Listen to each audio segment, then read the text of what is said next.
gathered together from the cosmic reaches of the universe. Here, in this great hall of the Signal Watch, are the most powerful forces of good ever assembled. Join us as we discuss all manner of topics across the multiverse of comic books, history, creators, storylines, movies, and more. The Signal Watch podcast presents Kryptonian Thought Beast, a comics podcast series dedicated to truth, justice, and peace for all mankind.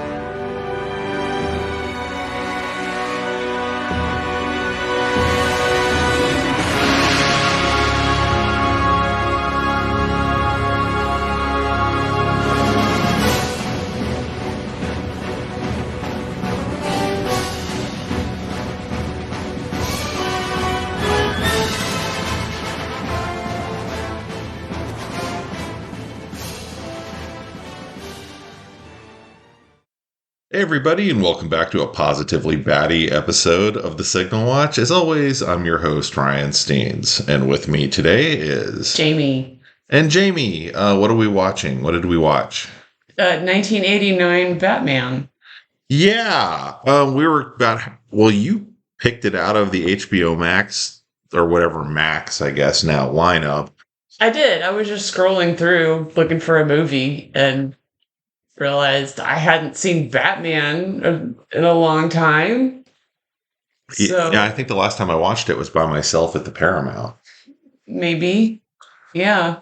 I mean, I've seen bits and pieces of it, here and there.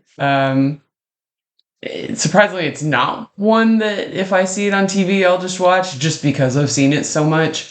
But I do love it. And part of that is just nostalgia. Sure. For when it came out, there was nothing like it. I mean, we'd had Superman come out in 78. Yeah. Which was over 10 years before. So we're 14 years old. It's been 11 years. Right. There's never been, okay, Batman 66 is a classic. I will never take anything away from it, but it is a very, very different movie. Yeah. So were you aware of the Bat hype as it was leading up to the release of this film? Sure. I don't think as much as you were. I wasn't into comics. Mm-hmm. My brother was probably more excited about this movie than I was. I was aware of, the hullabaloo about Michael Keaton being cast and maybe miscast, and oh my God, what is Tim Burton going to do with this? But once the first trailer came out, I think is when people started getting really excited. Yeah, I would agree. I think it's important to put into context kind of where you were a non-nerd in 1988. I wouldn't say that. I would say I was not into comics. There was still variations on nerd. Yeah. So it came out in the summer between middle school and high school, but your junior high went through 9th grade. Correct. So you were still going to be in junior high. Right. Next year. But we were both going into 9th grade. So I had spent basically, I can't remember exactly when I started reading comics, but most of all of middle school was just kind of this ramping up, and it felt to me like I was going to hit this crescendo with the release of Batman. Do you remember when it was announced? So my first notion that there was a movie actually coming, I think was reading, there used to be a magazine called Comic Scene, and it would talk about what was happening in comics as well as what was happening with adaptations. And they'd had an interview with Sam Hamm, who was the writer. His name was actually Sam Hamm. That's awesome. Yeah. Hamm. he had written whatever screenplay was eventually adapted into this. A lot of what he discussed in that article is not actually in the movie. So I assume there were massive rewrites, and he was like, whatever, give me my check. I think it was a lot more true to the comics, whatever he wrote. Some of the stuff I remember him describing included like a subway chase where Batman's cape gets caught in a subway door. And I mean, he was being kind of practical about the whole thing in his way. And then this trailer hit during the winter, I want to say. And my memory is at the time on our cable, 2 new channels had come out at that time. What would become Comedy Central was called the Comedy Channel hit, and had a really weird format of basically showing MTV-like clips of stand-up and movies. And the other thing was a channel that showed nothing but movie previews. Oh. And they would tell you, like with a VJ, like, hey, we're going to show Batman. And I remember sitting there for a full hour going, show Batman. And we had enough time to set up the VCR. So I recorded it, and then we just watched it over and over and over. The trailer. Was it a 30-second clip? Was it 2 minutes? It was, I think, a full 2-minute trailer, and it included all the, like, where did he get those wonderful toys? Uh-huh. Where does he get those wonderful toys and all that? Like, I think it was mostly, the scene from the museum. Okay. And then shots of the Batmobile and like, oh my God, look at this crazy ass movie Warner Brothers just made. And him saying, I'm Batman. Yeah. I'm sure that was in there. But the comics I was reading at the time were basically my 2 main ones were X-Men and Batman.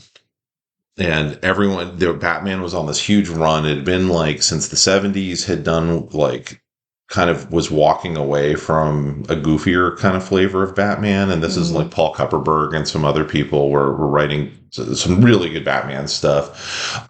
There's some famous runs by some other folks too, whose names are completely escaping me at this time. And I'm really embarrassed. But then you got into in 86. So you're only, 2.5 years before this, Dark Knight's coming out. And that really changed fundamentally how people thought about comics themselves within the comics world. This was kind of the change then for how the rest of the world would view superheroes forever. Mm-hmm. And that's the thing that I think you have a few fundamental points in superhero film history. You have the serials that came out during kind of the World War II era of like, I don't know if you've ever seen the Batman serial, but Batman one, no. Yeah, it's a very goofy man driving a sedan, wearing it looks like his mommy made his bat suit for him, and he's with his like weird friend who didn't quite have as much money to put together a suit, who's Robin. Oh no! And they just live in a house. It's not like a mansion. Was he supposed to be wealthy Bruce Wayne at this point, and they just didn't have the budget? Yeah. Okay. And couldn't get permission to shoot someone. And they're like, it doesn't matter. It's a serial for kids. Like, right. No one's ever heard of this bat clown, like whatever. If you've never seen the Batman serials, they're amazing. They're completely bananas. So you have that kind of era. Like there's a Captain America one that's terrible. It's not Steve Rogers. It's some other guy who says he's Captain America. There's a Shadow one, Shazam, in Superman, of course. There was a Superman serial that's actually pretty good with Kirk Allen and feels very true to the source material in its way. And then you get to the 60s where they're like, superheroes are ridiculous. And that's what we grew up with up till this point. Mm-hmm. When we were growing up, people thought of comics as essentially being like really lowbrow, really literally for mental deficients and perverts. And or children, very small children. Like it was people were buying comics for me, like, but they didn't really differentiate between like Fantastic Four and like Woody Woodpecker comics. It was all cheap entertainment, 65 cents, whatever, keep the kid entertained for half an hour in the back of the car when you're driving cross country sort of thing. And so whenever I told people I was into comics up until Batman 89, it was bam whap pow, they would start, adults are like pantomiming, the Batman show to me and going, that's what comics are. That's what Batman is.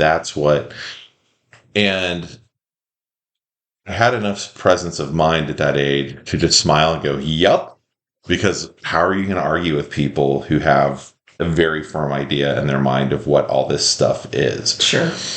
So I can't really remember if there was much other superhero stuff that came out in the 80s, really. Like, there were the Superman movies that came out through, like, Superman 4. I mean, we had the cartoons, but that was still, I think, left over from the 70s, the Super Friends and everything. Yeah, they were getting to, like, Galactic Guardians and stuff by, like, the mid 80s. But that was still aimed at children. It was, the Superpowers toy line and all that kind of stuff. So I was at this point wearing Batman shirts like 2-3 days a week to school, to the point where my parents were begging me to stop.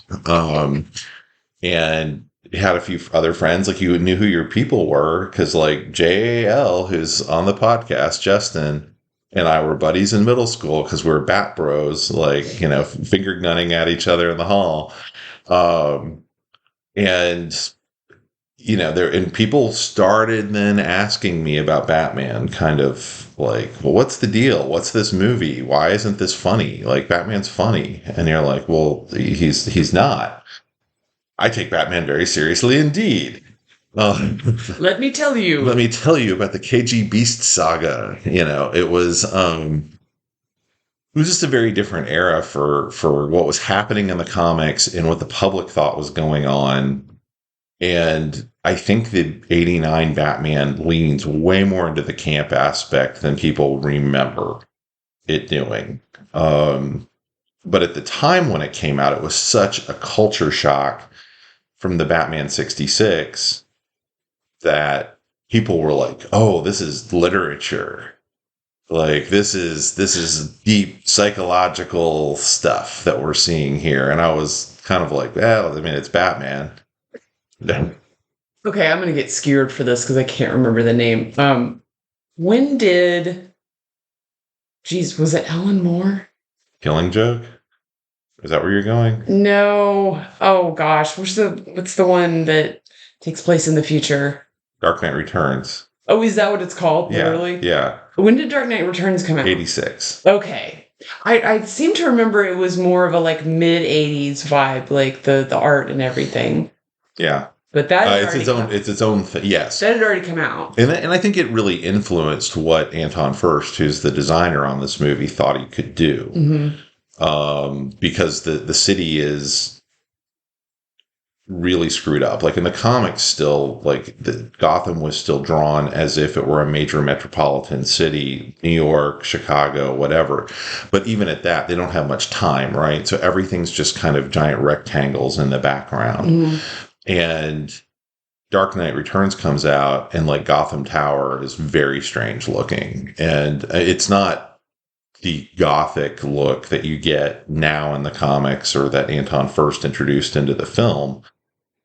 With lots of what's the word I'm looking for?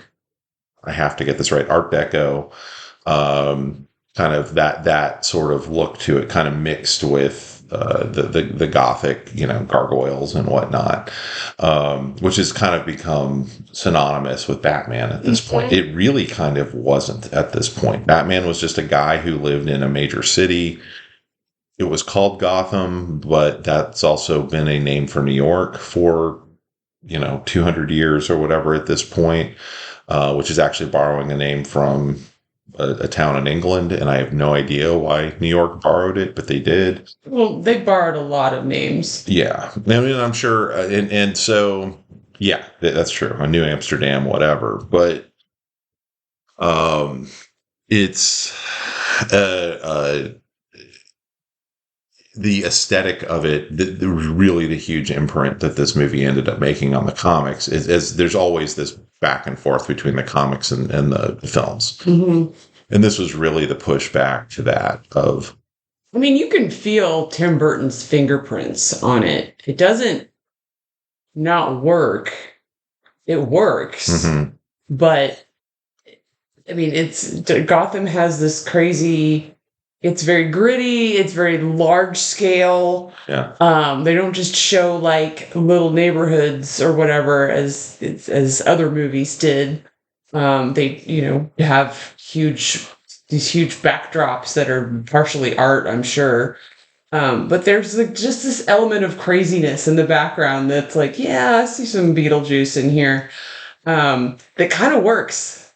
I mean, partially because it's this mixture of the dark Batman and crazy Joker. Yes. You have to have a world where these two things could possibly happen. Right.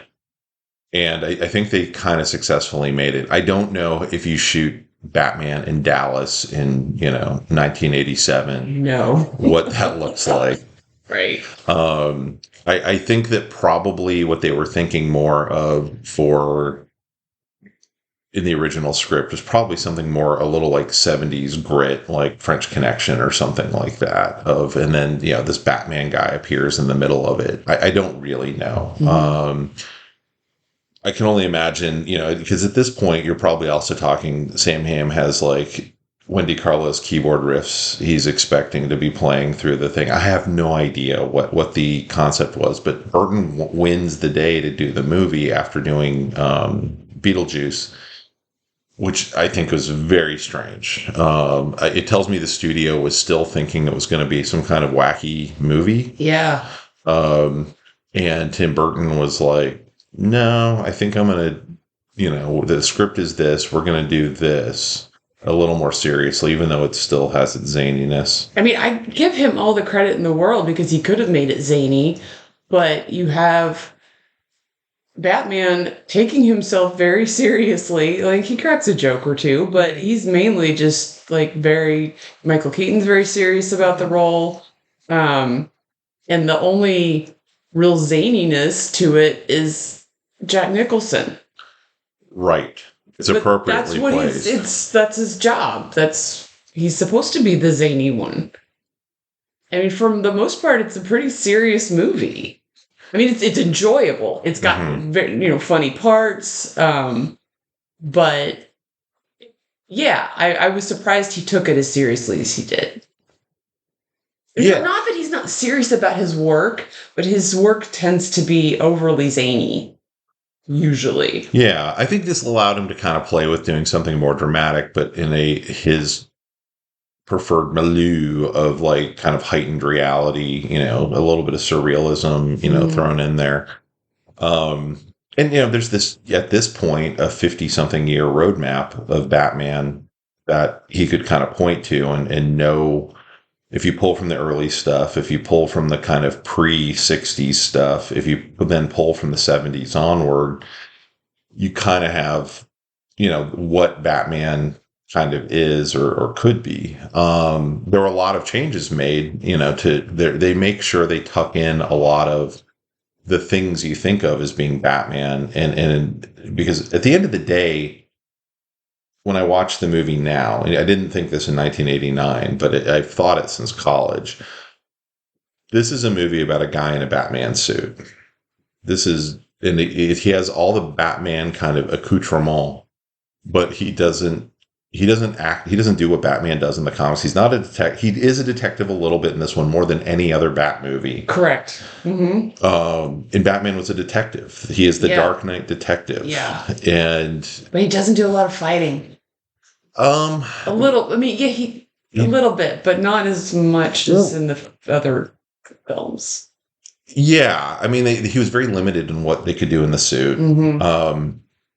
But he can't be doing kung fu and jumping off of buildings. They're showing it all as this is what you can do with a pulley. Yeah. Well, and a lot of shots are just him staring at some henchman who's doing kung fu in front of him. Yeah. For a long time. I mean, you almost get the impression he's going to whip out a gun and shoot him like Indiana Jones. Yeah. And of course, this Batman also just stone cold kills people. He does, and I didn't remember that. Yeah, I mean, the movie starts with them talking about how Batman has apparently thrown somebody off a 5-story building.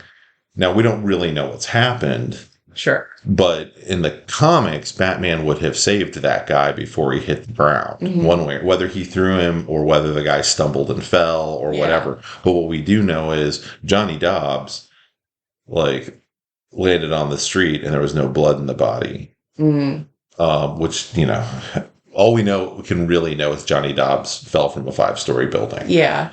And then Batman then proceeds to blow up an entire chemical building. Well, before that, when we were watching it this time, the scene where Joker gets turned into the Joker, he meets up with another henchman before that, and he ends up throwing him off of a ledge, but he's like wrapped around a cable or something. So he doesn't kill him.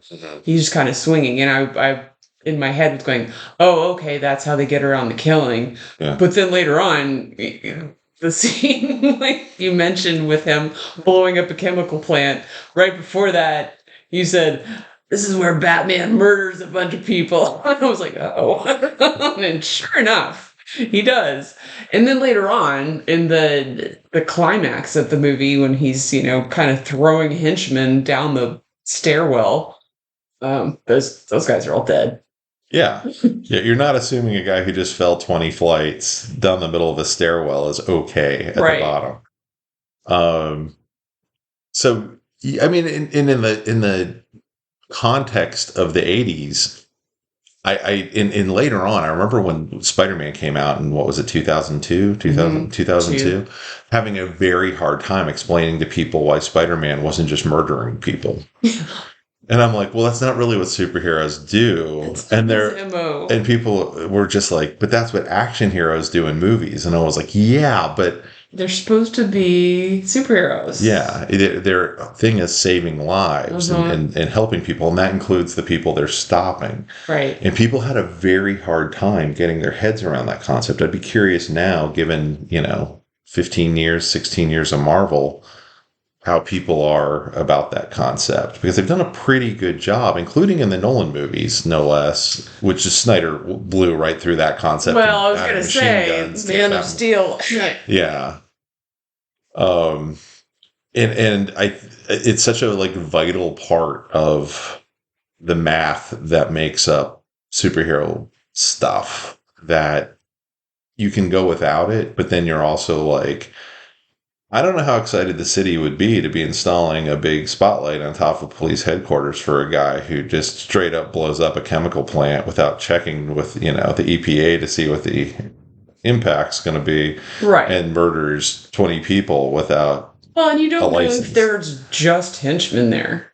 Right. There could be workers. Yeah, there's a guy dropping off dinner. And oh, no. Shoot it for late shift. So yeah, it's all visually exciting, and it when I was 14, I didn't think about it a ton. No. I kind of was like, well, it's a movie. What are you gonna do? This is for the normies. They're not. I was so excited to have a Batman movie. I wasn't worrying about that. But yeah, I mean, it's an absurd costume. Apparently, every time they took it off, they would drain out a gallon of sweat. Literally, it looks uncomfortable. Yeah, and the poor guy cannot. Not only not turn he can't turn his neck. So anytime he wants to look left or right, he has to shift his shoulders. Yeah, which I think now, it comes off as cute and endearing because it's part of this movie, and I just accept that as that. And so it kind of makes me laugh. Yeah. But I'm not laughing at it. I just think it's cute. I don't know. I'm just so used to the costume at this point. But yeah, I can't remember when they finally gave him the ability to turn his neck. Was it the next one or was it after that? It's not until Dark Knight. Really? Yeah. They went through all 4 original Batmans.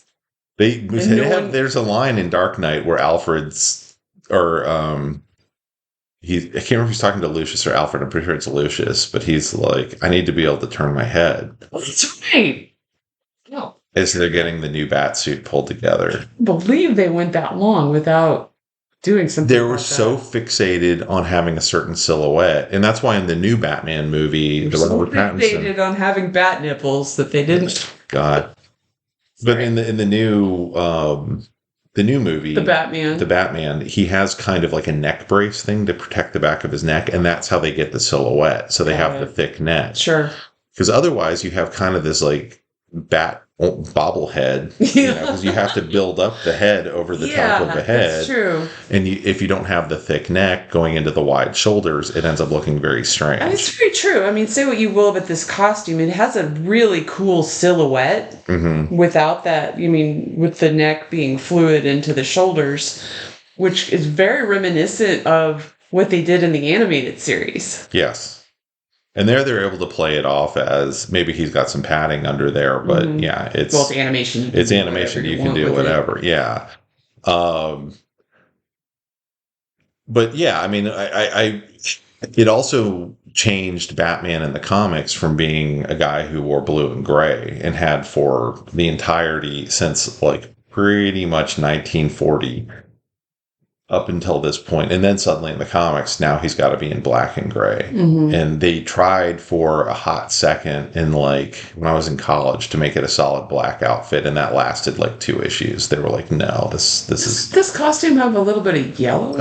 Yeah. I mean, I'm just trying to remember. There's always the belt and the chest, but the idea of making him a solid black mass came out of this film. That clearly wasn't what they'd done in Batman 66. Yeah. They just had the bat cowl and tights and a girdle. And that seems to be, I mean, kind of his technique is more to scare people than to fight them. I mean, you get this big, like, bat thing coming up to you, and it's completely pitch black, waving his cape around. It's going to be a little unnerving. Yeah. I mean, yes. I mean, in the original comic, he has a very famous line of criminals are a cowardly, superstitious lot, or superstitious, cowardly lot. And that's who I will become a bat after a bat flies through his window. It's all very symbolic, which they very much play up in Dark Knight Returns, and had they left the footage in, would have been in the Val Kilmer movie. They cut it out. But yeah, it's here it's used as kind of this intimidation technique, which makes you wonder how long it's going to last, because you also have to remember the first thing Batman does is walk up on these two guys who are both carrying gigantic hand cannons and fire at him, and Batman just falls over. That's Batman's first activity, is getting shot point blank in this movie. It's right back up. But then he gets right back up. He's not even wheezing. No. He's not going, oh, I need a minute. Like, if this were Bat Ryan, there'd be a lot of, you guys go on. I'm just going to lay here. I just need to lay here for like 15 minutes and I'll be all right. But yeah, it's a really weird setup. They just go with the fact that, like, well, clearly he doesn't look like he can move, so we have to say this suit is bulletproof. I mean, it's a take for sure. He's not like ducking in and out of shadows. And as much as I have other issues with the Snyder movies, that's something that is fundamentally correct in how he does Batman in Batman versus Superman, and a bit of it in Justice League at the very beginning. Like, those two things feel the most like Batman out of the comics to me, of seeing Batman be able to jump in and out of the shadows as he's disarming people who have Uzis. Like, that to me is what Batman should be. Like, he's going to use the costume, use the shadow, make sure the guys can't see, they're confused, all those sorts of things. In the 80s, they just couldn't conceive of how this would work, I guess, and Tim Burton just wasn't interested. He wanted kind of this monolithic figure who was just kind of unstoppable, like Superman. Yeah. So, until he's not, he just falls from a rope and lands in garbage. Okay. There's some choices in this movie. I'm just like, you guys wrote that You got everyone to the set, and we're like, Batman then falls into garbage and passes out. And everyone said, yeah, that's what we're going to put into our feature film. I find the choices in this movie sometimes, like, fascinating.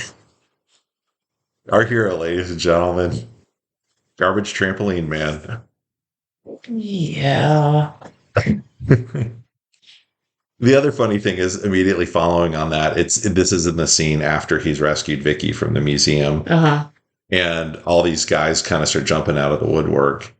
Very clearly not Keaton for the entire sequence. Like, if you are watching that sequence, like, it's lit as normal as anything. It's someone else completely's face under that mask. I don't think I'd ever actually taken a close look at his face in that scene. I'm just never looking at that, which is what is supposed to happen. It pretty much is like, it's Keaton like laying in the trash for a second, and then after that it's some other guy, and then finally it's Batman doing the gesture at the guy, like the "come at me, bro." Yeah, that gesture. That's Keaton, because they use that in the trailers and stuff.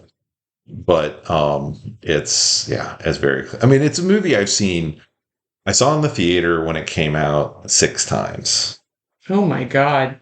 Which was not something I did back then. Like 2 times, 3 times, maybe on something like Last Crusade that I really liked. But this movie, I just kept going back. And it was the first movie I remember going, oh shit, I've seen this movie too many times.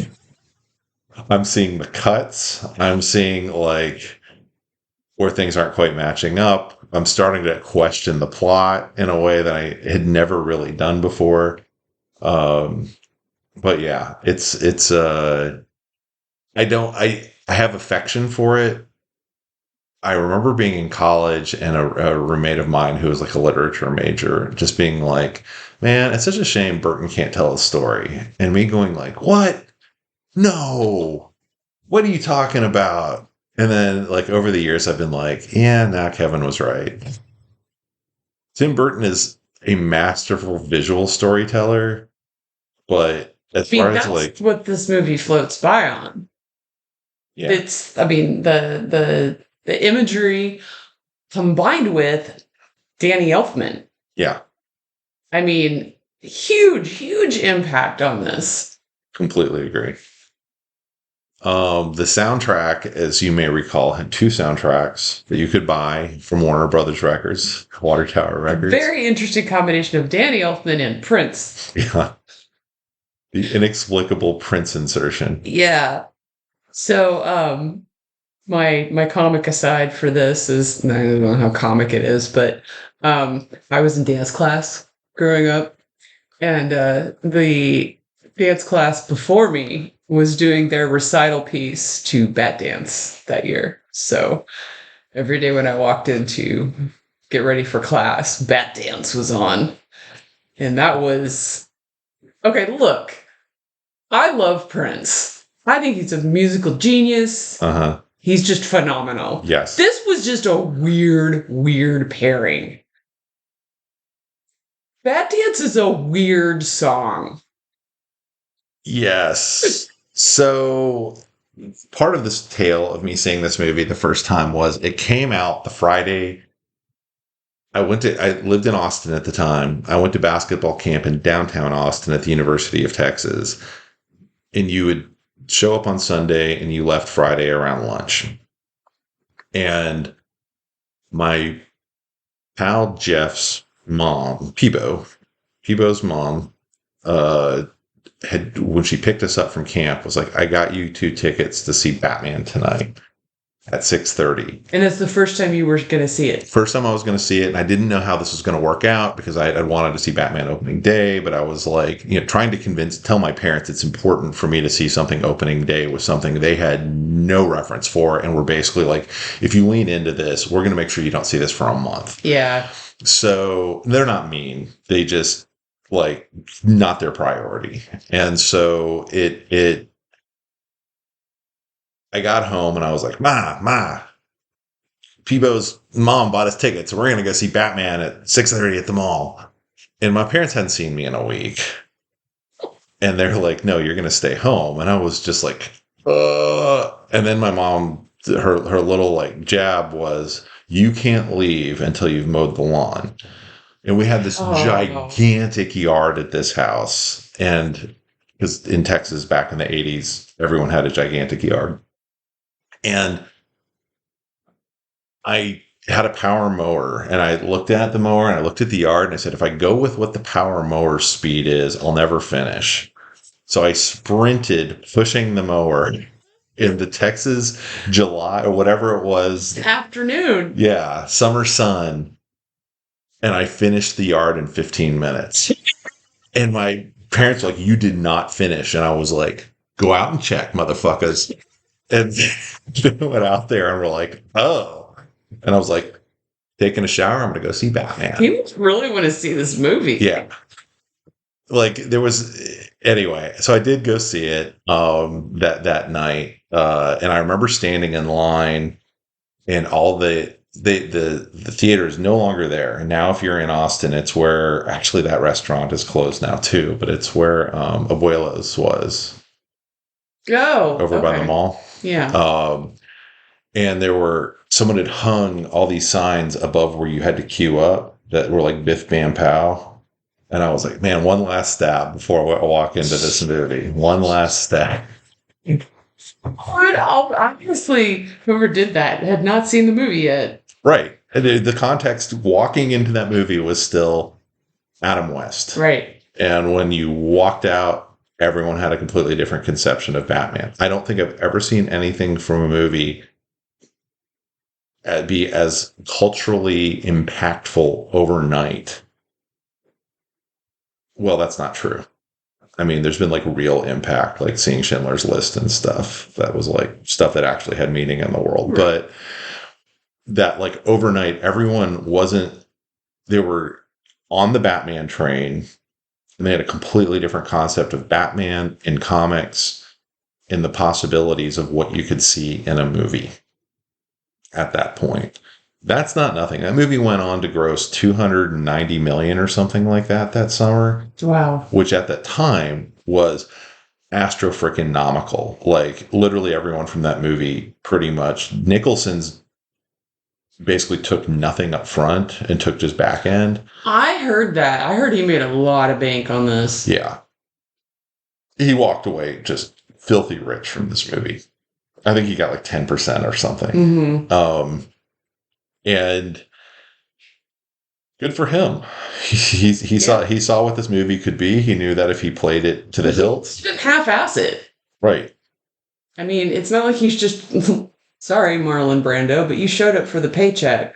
He didn't. He took it seriously. He knew what his job was, and he performed the hell out of it. Yeah, he saw a chance to just be completely bonkers and have fun. That said, apparently he only would work like 8-hour days, including his time in the chair, like the makeup chair. Including? Huh. Yeah, maybe it was 10-hour days, but it was something really limited. It wasn't this like Guardians of the Galaxy stuff where you see like Karen Gillan showing up at like 4 a.m. to get in the makeup chair. Like Jack's having breakfast, and then Jack will get to the studio, and then Jack will put on the makeup. Well, a lot of it was filmed at night, so yeah, So I mean, it was all at sound stages. So, but yeah, he basically, they had to be ready for him, and then Jack just got in there, did his thing, and called it a day, and Jack left. And he's in a lot of the movies. So that means the producer and Burton both had to be really, really on point, being totally ready with everything when he walked into the set. So everyone was ready to go. Yeah. I do think a lot of his scenes are like him just doing his stuff and talking to Bob the Goon, and Bob just going, "Yes, sir." Well, I wonder how much was improvised. I mean, I'm sure a ton of it. It seems like a ton of it was improvised. It's very like natural and just I'm being goofy. Yeah, it's funny because it's a character that people are frequently like, "Oh, it's a children's character. Like we shouldn't, we've made a children's character into a mass murderer." Yeah, I mean, he's dark in this. He's goofy, but he's dark. It's like 3 times it's been like Oscar nominated, I think, for the Joker. It's like him, Joaquin, and... Wait, was he for this? I think so. I'm not sure. But anyway, I mean, it's a legendary performance. Yeah. And then you get Heath Ledger, Oscar winner, I believe. Yeah, no, he won. It was posthumous. Yeah, posthumous. And then, Joaquin Phoenix, which I still haven't seen that one. No, me either. But, I mean, it's clearly something people think they can kind of dig their teeth into. And I think some bright scholar is out there writing a very good book on the Joker in society right now. Yeah. And I think a lot of it you can kind of point back to not just the Marshall Rogers. Is Roger Marshall? Marshall Rogers? Can't remember. 70s stuff, but kind of what they ended up doing with the Joker, kind of in Dark Knight Returns in the comic, and kind of how he kind of reflects back on Batman and that. But speaking of Prince, so part of why I started telling the story about mowing the lawn was the week before, I was at basketball camp, standing in line at the cafeteria, and there were TVs in there, and they would play MTV during the day. And the Bat Dance video came on, and everyone just froze watching this thing. And it ended, and I was like, I'm very concerned about what this movie is going to be. Well, okay. It's not just a weird song. You add the video on top of that, and it's just, what are they doing? It's a bunch of people in capes. It's dancing around. It's sexy women in Batman suits dancing around, and then I believe women in Joker costumes dancing around. Right. He plays in a made-up character called Gemini. This is true, where he is both He's Batman. Both of them. Yeah, I remember that. I didn't know he had a name. Yes. I was doing a lot of reading about Batman at the time.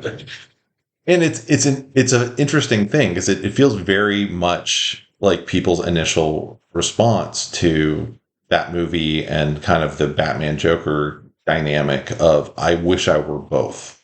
Like, I want the freedom to be a crazy, clown, but I also want, and just to be obnoxious, but I also want to be the brooding hero. Well, I mean, that's the Joker's whole point in The Dark Knight, is he's trying to just insist we're the same person. Yeah. The whole time. Yeah. It's a take. It's absolutely a take. I think it's why of all of the Bat villains, Joker has kind of risen to the top. He was just one of many villains really until Dark Knight Returns, in my opinion. I'm sure there was stuff that was happening pre that was like cementing that idea. Wait, you mean Dark Knight? No, Dark Knight Returns. The comic. Yeah. Sorry, I was thinking. They make a very big point out of that and the Two-Face relationship in Dark Knight Returns. So everyone was like, "Oh, Billy D is Two-Face, awesome! Like, we can't wait to see the sequel." I'm sorry, I had forgotten. I thought that the second movie of this series was Dark Knight Returns. It's just Batman Returns. Yes. Okay. Yeah. Sorry, confused. So yeah, but speaking of the disappointment when they chose the Penguin for the villain for the second movie versus like you had Billy D to play Harvey. Yeah. Like people were like, that's going to be amazing. That dude can go over the top. Yeah. And that's not what they chose to do. Speaking of side characters, the Gordon in this, did that come from the comics or he just seemed like such a nothing character in this movie? I mean, and that's part of my thing with this film is it's here's things are associated with Batman from watching the TV show. Here's the car. Here's the bat signal. Here's the cave. These are all the things that we put around Batman. We don't need to have him act like Batman. He has ears. He has a scalloped cape. Here's Commissioner Gordon, who is a very well fleshed out comic character, but we're just going to make him kind of a bumbling old man. Yes, that's exactly what he is. Where that's not, even when I was a kid and there was like this comic or cartoon rather, where Batman and Robin, every episode would pull up in front of police headquarters and run up the stairs. Commissioner Gordon was always kind of the guy sending them on their missions. He was like kind of their M. And in this, he's just like, ooh, I've got to get there. Ooh, who's in charge of things? Should it be me? Yeah. He's not a great character. Yeah, it was, had they continued with it and gotten a little more into that. That said, I think there's some stuff that's probably left over from the Sam Hamm script in this, that they do a really good job in the first 30 minutes of setting up who a ton of characters are and what they want. And I like that he's up against a group of gangsters. Yeah. Like, it just feels very gritty and, you know, like detective-y and all of that. Jack Palance is in this in the beginning. Yeah. Who Nicholson takes over for. It's just a great scene when he's imitating him later on. Which also I was like, that he has to be doing that on the fly. Oh, yes. It was so funny. You are my number one. Yeah. It I would like to, I mean, and I think they got into that in Batman Begins again, where they're like, you have to start Batman in a world where he's not going up against like ninjas and in a little bit there's so much going on in The Dark Knight just overall, but there's some of that in that movie as well. Yeah. I mean, he's dealing with just organized crime at the beginning, and that is the very kind of concrete thing that he's going after. Yeah. When they say Batman's going to eradicate crime, they don't mean Batman's going to stop jaywalking or you know, Batman's not going to start credit card fraud. Pickpocketers. Yeah. But they, you know, that's the basic gist of what they kind of set up as his mission. And it's interesting because they then have to tie it into Batman's parents' death being part of organized crime, and that's why he's so focused on it, versus the notion that what he's really after is stopping the randomness that happens in your world when your parents are just taken away by crime. And when you find out it wasn't random and, you know, Batman Begins, then it shifts kind of the focus of that whole run. And we never find out in the Batfleck movies kind of like, why are you Batman? Well, he never had his own movie. No. He's 15 years at least into his career, if not longer, you know, when we meet him in that.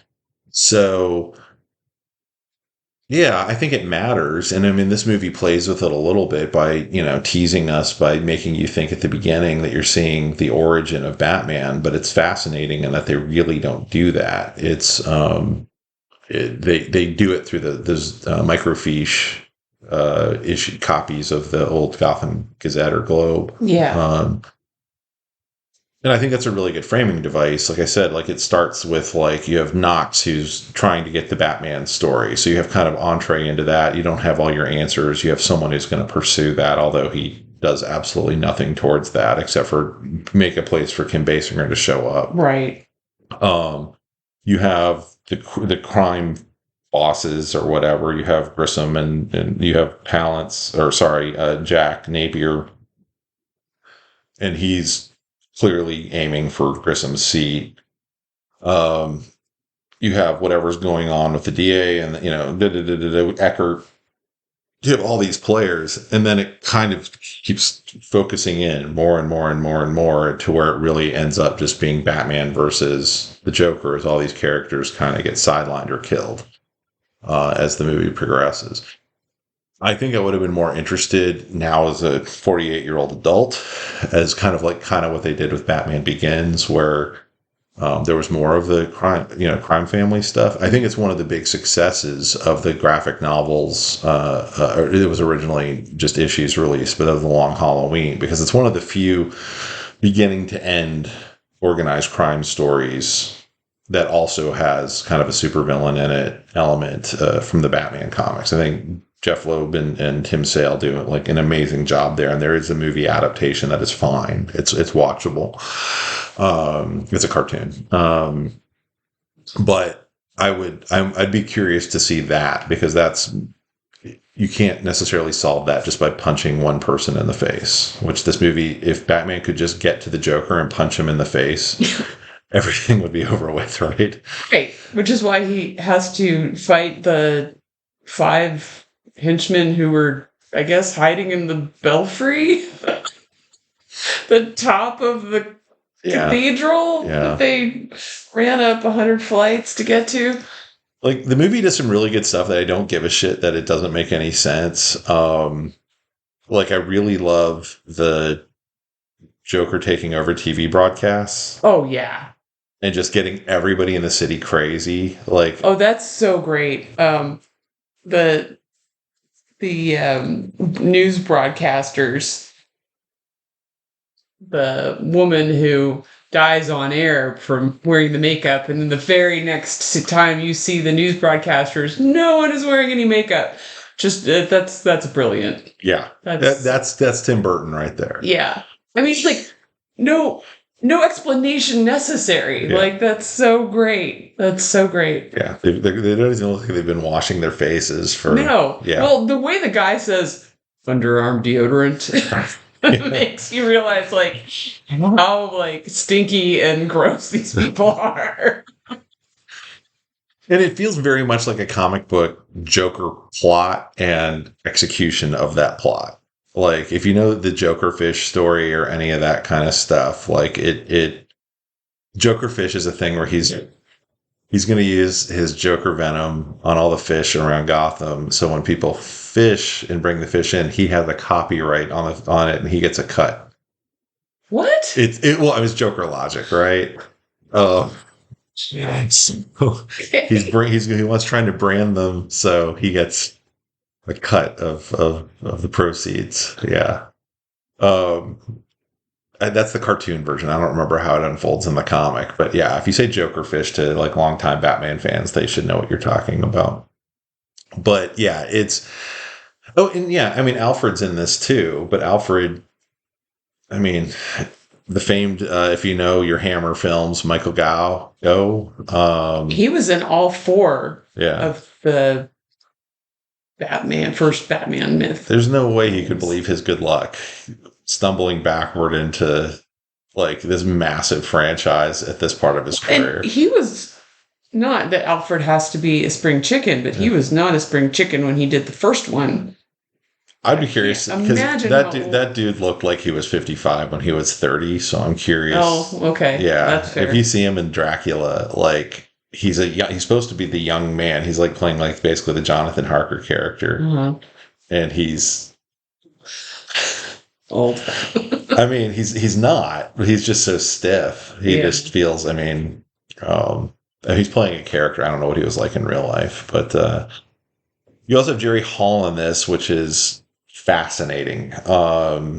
I understand why you would put Jerry Hall on something. My assumption is Tim Burton was like, "Ooh, you mean I can just get Jerry Hall? Yes, please."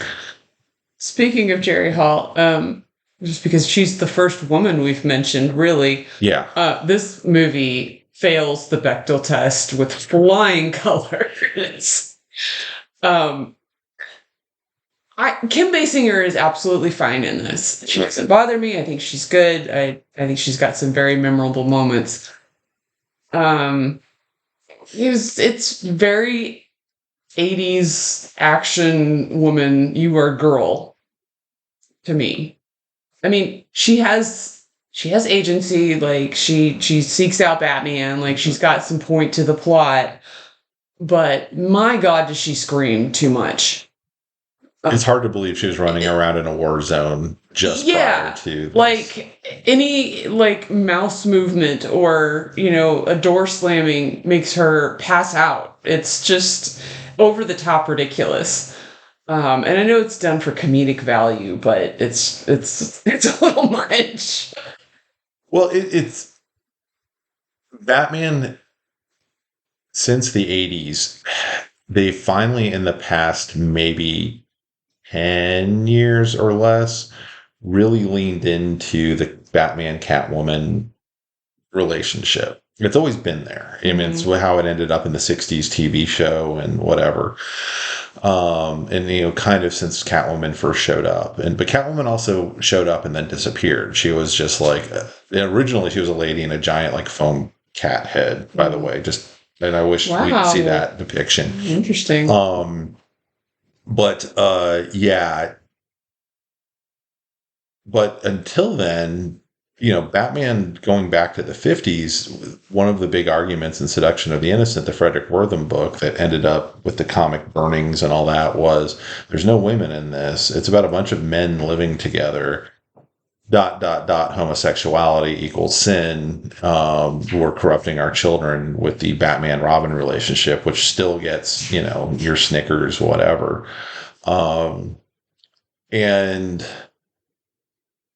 So I think they really leaned in going into this of going, we got to show that Batman's like a sexually, powerful male who can get women.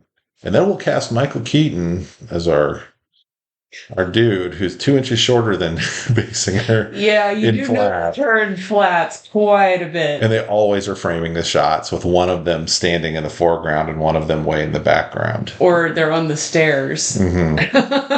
Jeez. Below him. Yeah. But, and I'm not saying short kings can't be, I know, but you're trying to say, oh, he's Batman. And that was one of the arguments against him. Was like, he's not that tall. He's not that big or imposing of a guy. Yeah. And I think in the end it kind of works because what you're basically saying is, of course no one knows he's Batman. He's this kind of it's the weird illusion billionaire that guy. he puts out there with his costume on. And and Burton was right. It was much more about the attitude and what can the guy convey, with a glance. And I think to that, he is a great Batman. I mean, you look at those eyebrows. Yeah. And I mean, it's got bats in his eyebrows. Well, they sculpted his eyebrows into the mask. I mean, they were like, we can't not have the eyebrows. Right. So,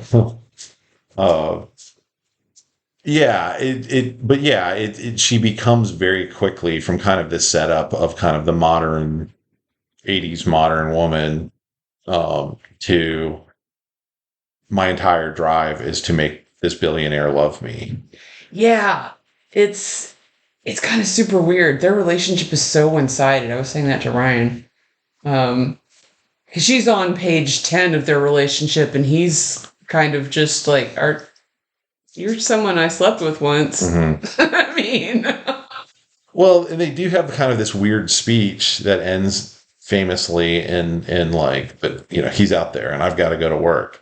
But it's this awkward, like, here are lines from like a much longer couple of pages of dialogue, and we have cut these down to the absolute bare minimum of, I just got to know, are we going to try and love each other? Like, wait a minute, what? Yeah. You just jumped ahead about 5 chapters.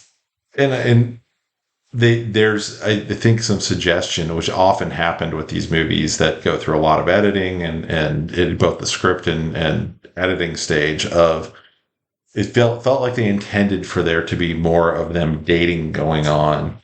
Yeah. Well, and it just, I mean, if you think of Bruce Wayne billionaire, a lot of times it's associated with, he's a womanizer or whatever. And you don't get that in this movie in particular. Yeah. But if you kind of think of his character that way, you're like, well, she's making a lot of assumptions. Yeah. Yeah. And Vicky Vale was not a major character. Like, she'd been someone they tried to insert in a few times. She still pops up in the comics from time to time. But in following the release of this movie, they tried to make her a thing briefly.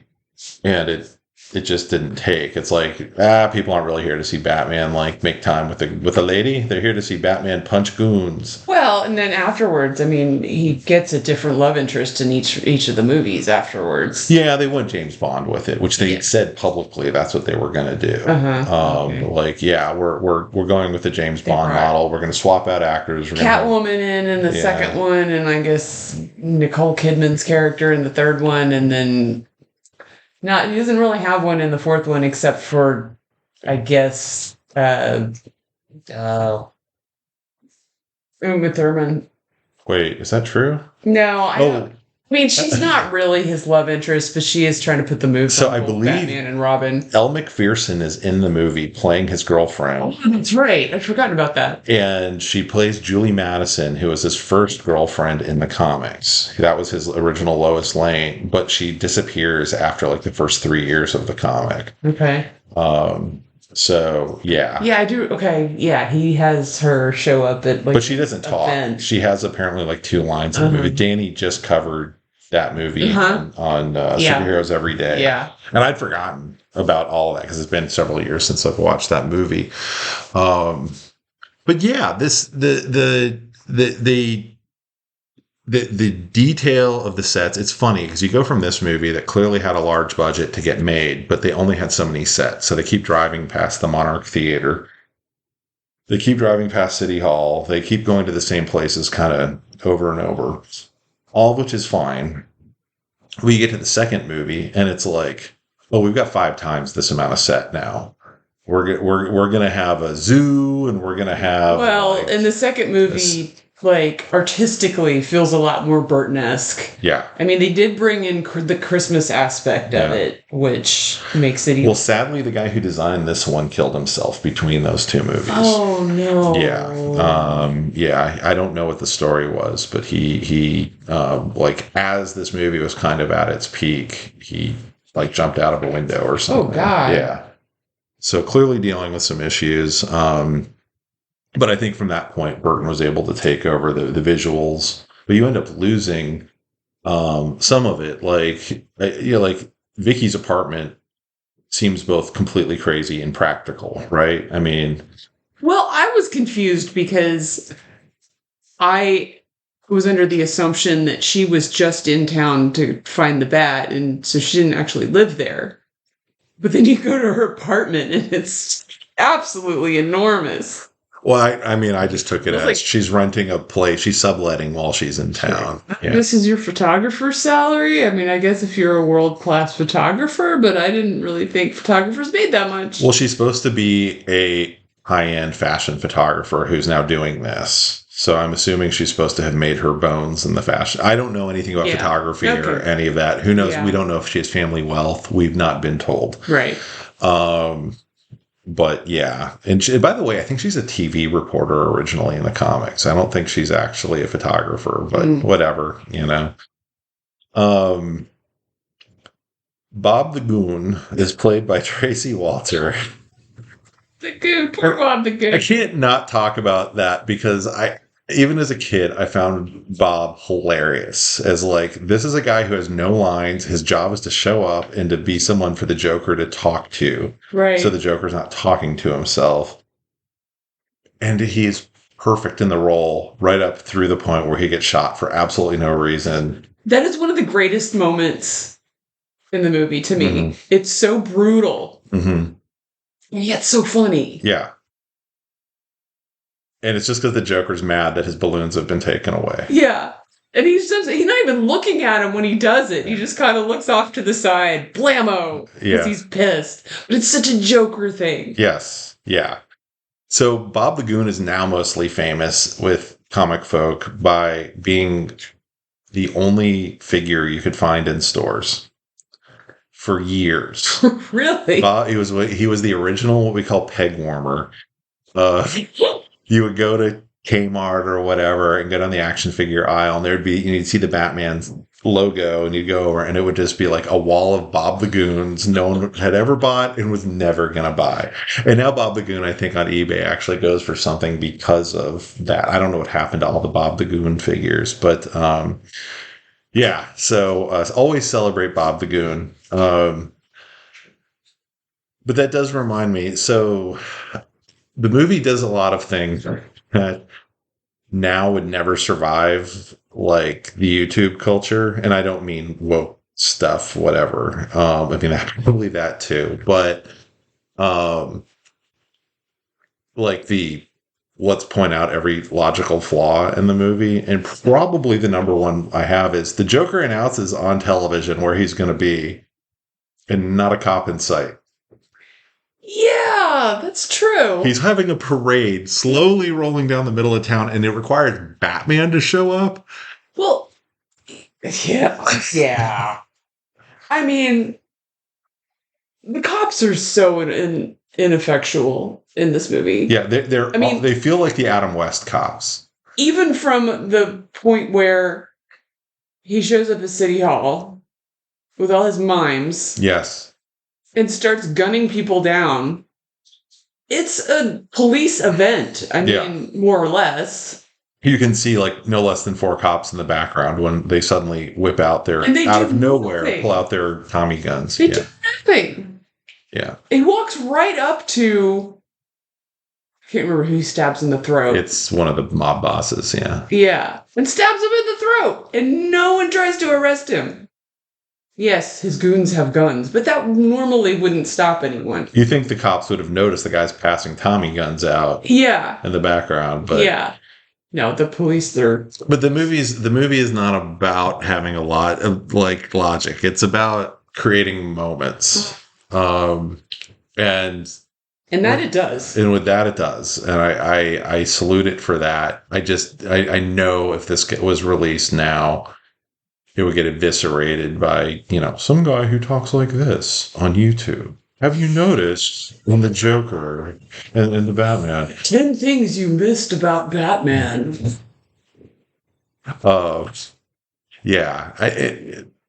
So anyway, it is what it. I mean, this is also a movie that was aimed at me exactly when I was 14 years old. Yeah. I loved this when it came out. Yeah, and I enjoy watching it now. I think you can tell from us talking about it, we have an affection for it. Yeah. I mean, I've got some Space Jam fallacy with this. I really do. Yeah. There are just so many beats in it that I can so many lines I can recite, so many beats that are etched into my mind that I just wait for. It's still highly enjoyable for me to watch. If I make it sound like my parents were monsters not letting me go to see this movie, I do want to also say I was doing homework on a Sunday afternoon, aged probably 15 then, and my mom pops open the door to my room, and I didn't even know this thing existed, threw a copy of Batman on VHS onto my bed. And you couldn't buy VHS tapes like that back then. Back then, when they first came out, they were priced outrageously so that you'd have to rent them. Yeah. They were like $99. Yes. And I thought my mother, for a hot second, had spent $100 on buying me Batman. And my jaw just, $100 back then was a lot of money. I mean, it still is for that, but yeah, back then it was an insane amount. So I just was like, you need to return this. I can rent it. And she's like, it was like $18 or something. And I was just like, I own Batman. My mom saw Batman and knew enough to... Now I can watch it 16 more times. Oh, I probably watched that movie in the first year after I had it on a VHS probably 30 times. I just constantly, as you do at that age. Yeah. And then I kind of was like, not over Batman, but at some point I was like, okay, I'm kind of done with this. Like when I showed up in 9th grade, I didn't wear Batman shirts anymore. I think I wore a Batman shirt one day to school in 9th grade after the movie had come out. Well, then, but the sequel came out. So how'd you feel with the sequel? So the sequel came out when I was at summer camp. I was at a 7-week, I was a drama kid. I was at a 7-week drama whatever, where I figured out I'm not a good actor and I'm not going to do this. Which was good. It was a good way to spend the summer between your junior and senior year, so you don't go off to college and figure it out in college, right? And it came out then, so I didn't see it for like 3 weeks until I got home, and I saw it. There were parts of it. I would say I had peaks and valleys with it. I continue to, because as Kevin pointed out in 1997 or whatever, it'd be nice if Burton could tell a story. I loved like penguins with rocket packs. Yeah. I loved, I think Michelle Pfeiffer was fantastic in that movie. It did not hurt. It hurt in its own way, but I was highly distracted by Michelle Pfeiffer in that movie, so it seemed great at the time. Okay, so it was not just like talking aesthetically, which aesthetically it was a great performance as well, but her interaction with Keaton was great. She's an amazing actor. Yeah. I mean, and she got to really play it up. I do think it unfortunately set a precedent for the next two movies where she camped it up but it managed to stay within the milieu of kind of what they were doing. Mm-hmm. And that totally got away from them in the next two movies. Yeah. Where they basically went back to thinking they were doing Batman 66 but with a bigger budget. I don't know how I feel about them going for the Penguin for the next, because he's not the Penguin. He's a character who is called the Penguin. Yeah, he pushed the line over into gross for me. Well, everything about it is made up for the movie. Yeah, his look, him being gross. Like the Penguin's supposed to just be a short, dapper guy with trick umbrellas. Yeah, this guy actually had penguins. Yeah, he does bird crimes. That's his thing. Is he steals like, the jewel of the ostrich is in town at the museum, at the Gotham Museum. Like, we know the Penguin will go after it, so we've got to be on alert. Like that's Penguin story in the comic. And it started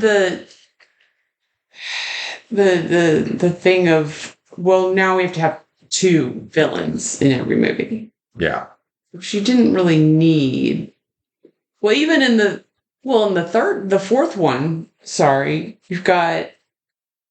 One of them is barely a character, but you've got, Bane. Well, yes. Well, you said barely a character. Yeah, that was who I was getting to, but Poison Ivy and Mr. Freeze, thank you. And then Bane, which... Let's talk about Bane, but... And by that point, like, you can love the movie, but it's also characters who are playing to the rafters, and they're right back to doing, well, it's fun playtime, like why people would be guest stars on the old Batman show. Yeah. I get to play a ludicrous character and play on this playground, which is fine, but it was a pretty far stretch from what I think the initial intent was, and I think it's just indicative of WB's problems. So if you flash forward to the Catwoman movie of 2004 or whatever, they're still in that mindset at that movie. So they had to do a major reset to get to Batman Begins, which is still pretty silly when you watch Batman Begins. But it's not really till you get to Dark Knight Rises, I think, or Dark Knight, that you kind of get to the modern flair of superheroes, and is there an actual point to the story you're telling? Mm-hmm.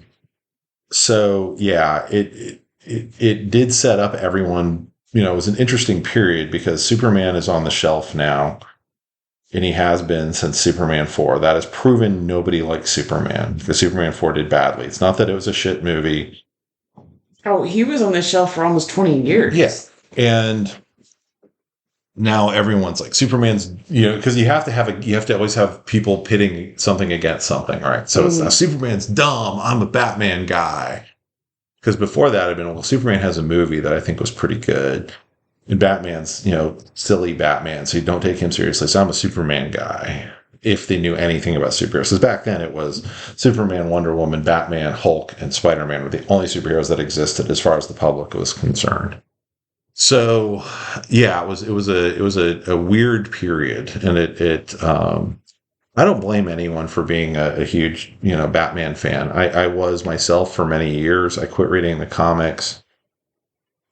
Oh gosh, probably 10 or 15 years ago, because you can only see Batman do the same thing so many times. Well, let me ask you this. How much do you think the animated series, because I don't remember exactly when it came out. 92. 92? Okay. Well, I was going to ask how much of a direct line can you draw between the two? I mean, would it have existed without this movie? No.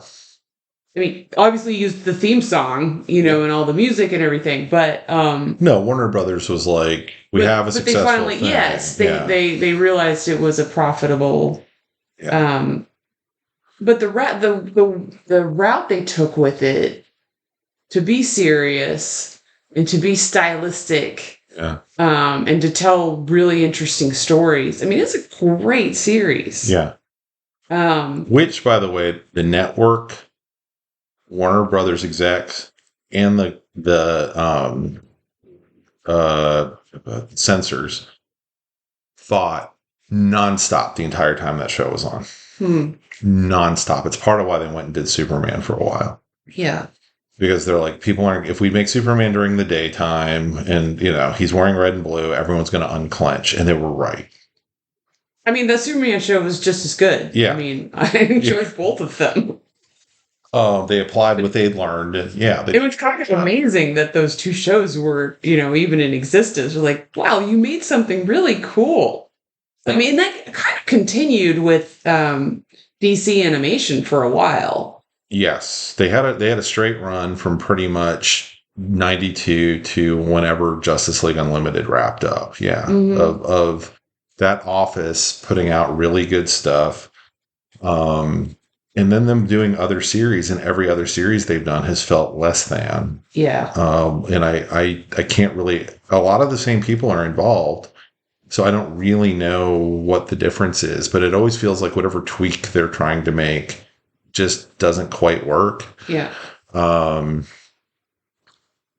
So I couldn't really put my finger on it. I've tried to watch a couple of them as they've come out and just been like, meh, But yeah, I mean, I think the cartoon definitely helped also shape a lot of people opinions of Batman. It was funny. My freshman year of college was 93.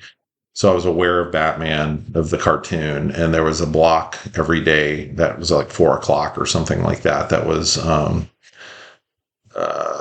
Animaniacs, and then it would go into Batman. Mm-hmm. And as the year progressed, I was, pretty much from week one, here's where my ass is going to be every day at 4:00. People started drifting in, and then they're asking me a bunch of questions about Batman and, and all that, which still persists to this day to some extent. But yeah, it definitely got older young people to pay attention to what was still going on with Batman, and to go, oh, there's kind of this rich world to Gotham, that I don't know has really been exploited in the movies the right way. So, and I don't know what they're going to do with the upcoming Robert Pattinson stuff. I liked a lot of parts of the new one. I liked the Batman more than I expected to. Yeah. I still wish they'd turn the lights up a little bit more. Yeah. But yeah, I think for the most part it was if anything, it did something that this movie kind of starts at, of Batman knows his job is to save people, not just punch crooks. Mm-hmm. Which he does a very bad job at in this movie, by the way. Like, saving people? Yes. Or punching crooks? Both. Just two examples. He shows up well after the Joker has already started gassing the crowd at the parade. Yeah.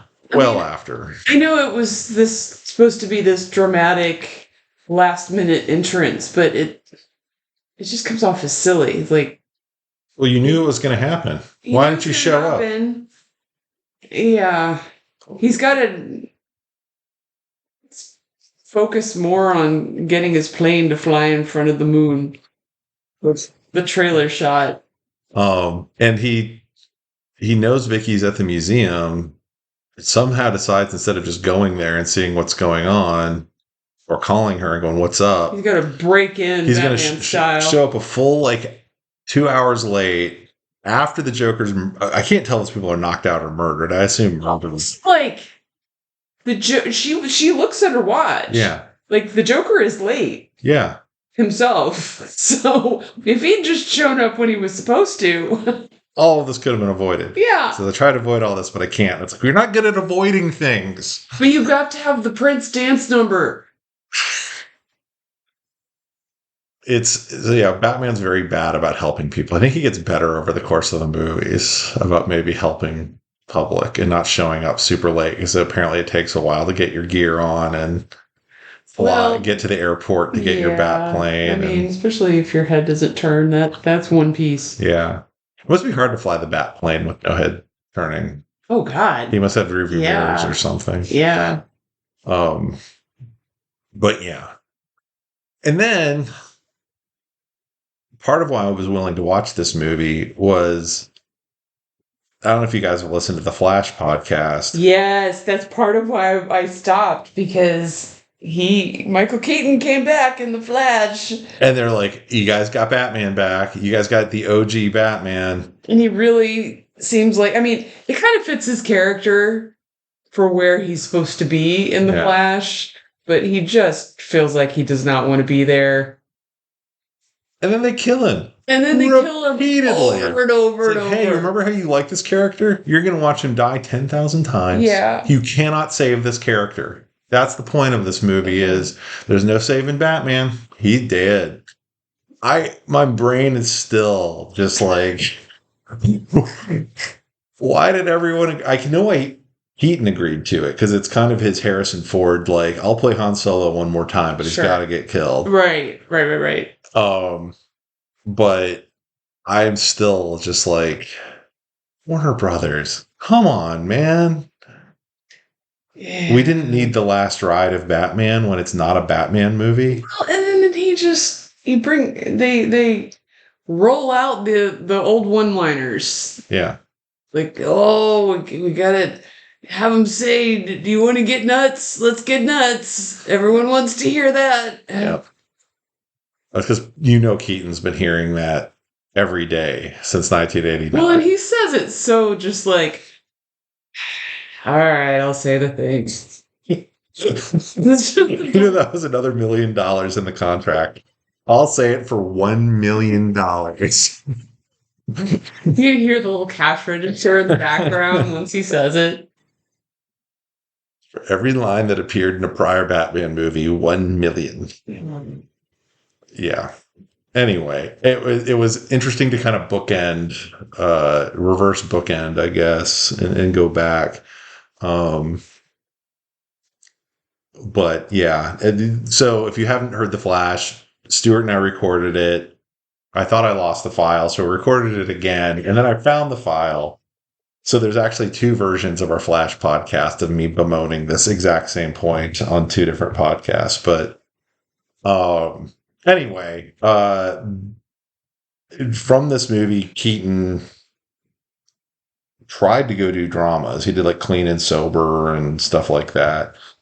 I guess he rolled on he was in stuff kind of consistently, but it would be stuff like Jack Frost and... Oh, wow. Yeah. And he's recently kind of found a niche, kind of clearly, like a lot of actors. He's been through therapy and accepted, like, okay, that was in fact the highlight of my career. I'm going to embrace it. Back in Spider-Man Homecoming and knocked it out of the park. But he'd done Birdman before that. He had done Birdman. But he was just so good and menacing. Yeah, and everyone kind of wants him to come back, but like Disney and Marvel and Sony are such. I mean, it's possible they didn't kill off his character, and he's in prison. Well, they were supposed to do a Sinister Six movie with him in it, and these movies keep not doing well as they're coming out. So he's also getting up there, so you got to do these things. Chip chop, yeah. Everyone turns 80. Yep. Jack Nicholson, of course, is still... Now people are picking on him because he's like 85 and overweight. And I'm like... Dude. Yeah. Just like... Internet. Come on. Understand what it means to be an older gentleman. Robert Wool kind of was Robert Wool for a while. I think he was on our list for years. Yeah. And then he's kind of... He's never my favorite actor. I don't mind him in this just because he kind of fits the character.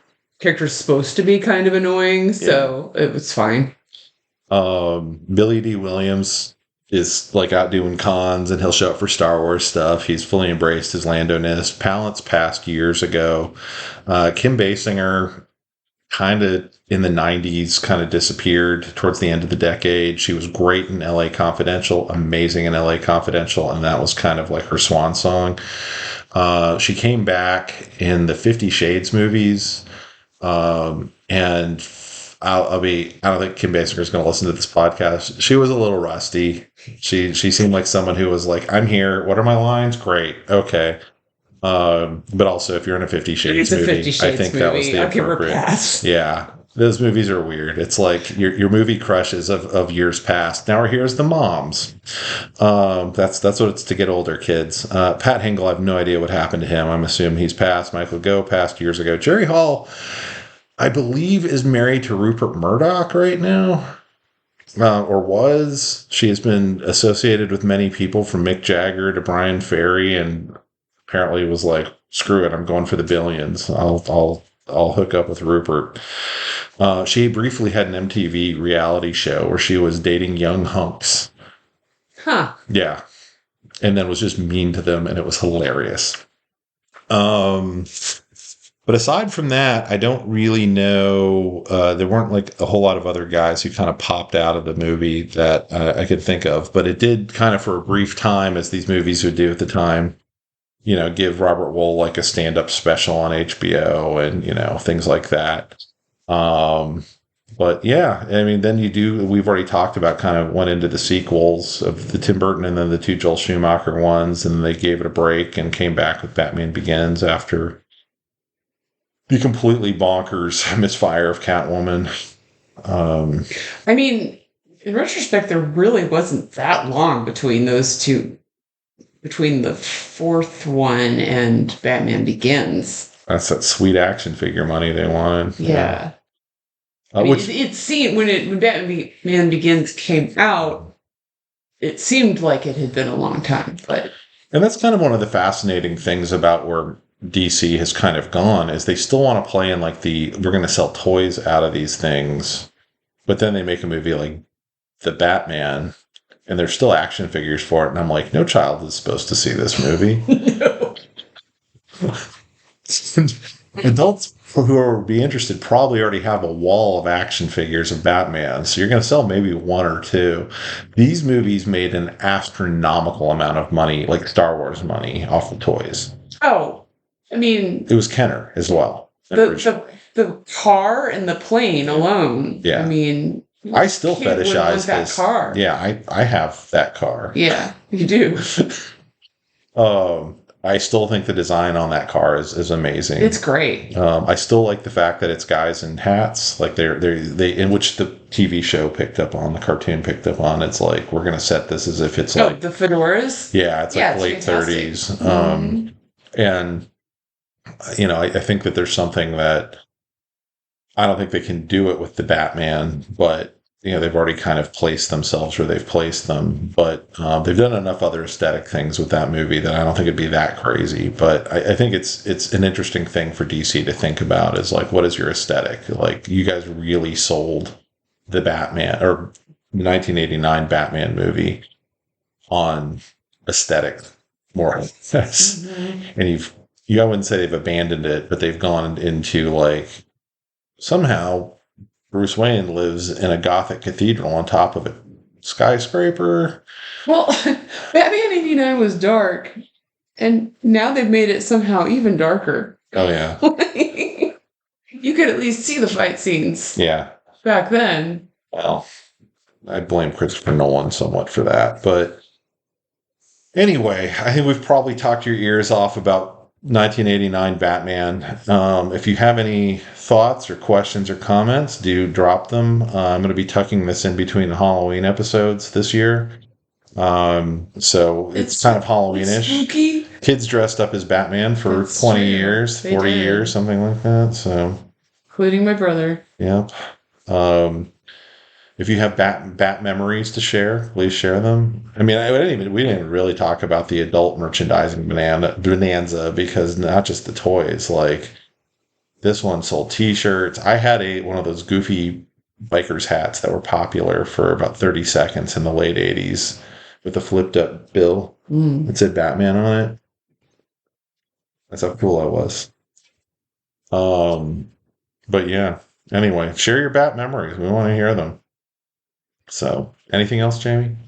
Bat dance. I actually like that song, though. I know.